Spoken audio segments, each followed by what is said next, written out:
শফিক ভাই, আমি শাওন হাসনান। ইনফ্লেশন কমানোর জন্য আসলে সুদের হার বাড়ানো এটাই পৃথিবীতে একমাত্র পথ। কিন্তু শ্রীলঙ্কায় যেভাবে ড্রাস্টিক্যালি ইনফ্লেশন নেমেছে, আমাদের এখানে নামছে না। এটার কিছু কারণ অনেকেই বলেন, আমাদের এখানে যে ব্যবসায়িক অলিগার্করা রয়েছে, এক নাম্বার টু হচ্ছে সয়াবিন তেল হঠাৎ করে উধাও হয়ে যায়, তারপরে দাম বাড়ে। কোনো একটা পণ্য উধাও হয়ে যায়, তারপর হঠাৎ দাম বাড়ে। এই বিষয়টা তদারকিতে আপনারা কি করছেন? এটা নিয়ে আজকে কিন্তু আপনি খুব ভালো একটা বিষয় করেন। এটা নিয়ে কিন্তু মিটিং এ আলাপ হয়েছে যে শ্রীলঙ্কার, কিন্তু আপনার মনে রাখতে হবে শ্রীলঙ্কার আপনার জানা আছে যে শ্রীলঙ্কার ইনফ্লেশন কত উঠেছিল? প্রায় 69 ওইটা 60-70% উঠেছিল। আমাদের এখানে স্ট্যামারলি এই জায়গায় এসেছিল, কিন্তু আমরা খুব নিয়ন্ত্রিত খুব এটাকে বলবো যে সফট ল্যান্ডিং করে এটাকে নামিয়ে আনা হয়েছে। এবং আমরা মনে করি মানে আমাদের কাজটা we did better then what Sri Lanka did. এবং আপনি সামনে আরো দেখবেন এটা 6-7% এর দিকে নেমে আসবে, 7-7.5 মতো নেমে আসবে।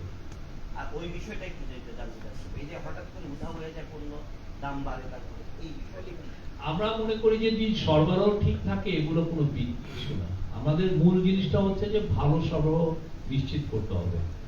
ভালো সরবরাহ ঠিক থাকলে দেখবেন যে আবার ওই যে এর আগেও তো একবার উধাও হয়ে গেল না, 2-3 দিন পর ওরাই আবার নিয়ে আসছে। এখন আপনি যদি মনে করেন যে আমি 3-4টা পণ্য উধাও করে দিয়ে আমি কিছু মূল্য বাড়াবো, কিন্তু যদি বাজারে সাপ্লাই ঠিক থাকে, তখন তো আর হোল্ডাররা এটা নিয়ে এগোতে পারে না, খুব বেশি কিছু করতে হবে।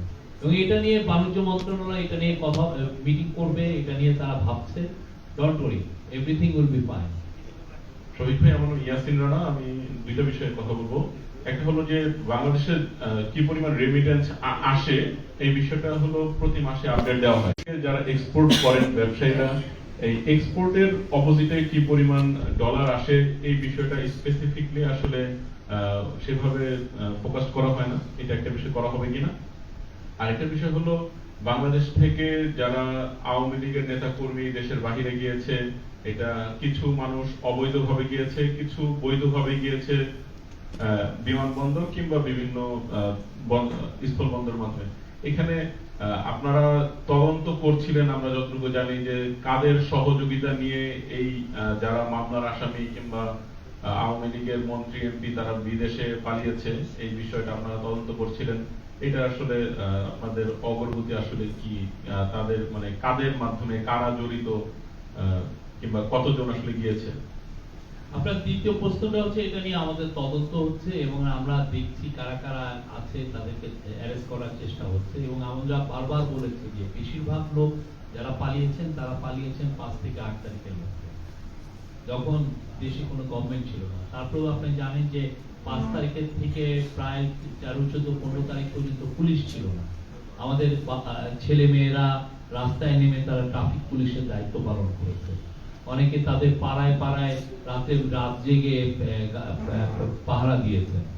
তো সেই জায়গায় আপনি মানে একটা এই যে উদ্ভূত পরিস্থিতিতে আমরা তারপরে পুলিশকে তাদের কাজে ফিরিয়ে এনেছি, এনে আস্তে আস্তে তারা দেখেন আইন শৃঙ্খলা পরিস্থিতি কিন্তু অনেক ভালো। এবং আমাদের ডেপুটি প্রেস সেক্রেটারি কদিন আগে বললেন না যে আপনি যদি খুনের হিসাব দেখেন, আমরা বলছি যে কিছু কিছু জায়গায় ছিনতাই বেড়ে গেছে, কিছু কিছু ডাকাতিও কিছু কিছু জায়গায় বেড়েছে, কিন্তু আপনি খুন দেখেন এই 5 বছরের মধ্যে সবচেয়ে কম। সেপ্টেম্বর থেকে ডিসেম্বরে যে আমরা ফিগারটা দিয়েছি 5 বছরের মধ্যে সবচেয়ে কম। তাহলে কি এটা তো আমরা তো ডেটা ম্যানিপুলেট করছি না। আর আপনার প্রথম কোশ্চেনটা কি ছিল? রেমিটেন্স ইস্যুতে বাংলাদেশ থেকে যেসব প্রবাসী শ্রমিক যারা গিয়েছেন তারা যে রেমিটেন্সটা পাঠান, এই বিষয়ে প্রতি মাসে হলো আপডেট দেওয়া হয়।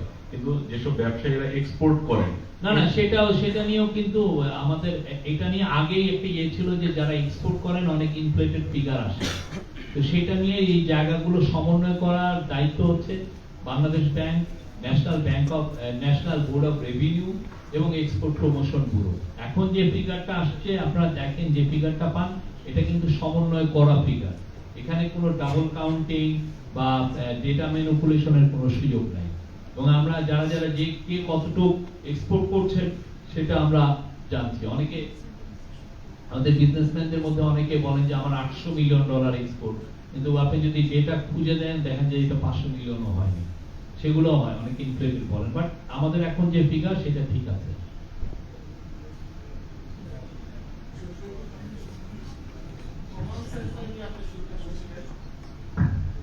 কমান্ড সেন্টার কার অধীনে চলবে বা এটা কি প্রক্রিয়ার মধ্যে পরিচালিত হবে?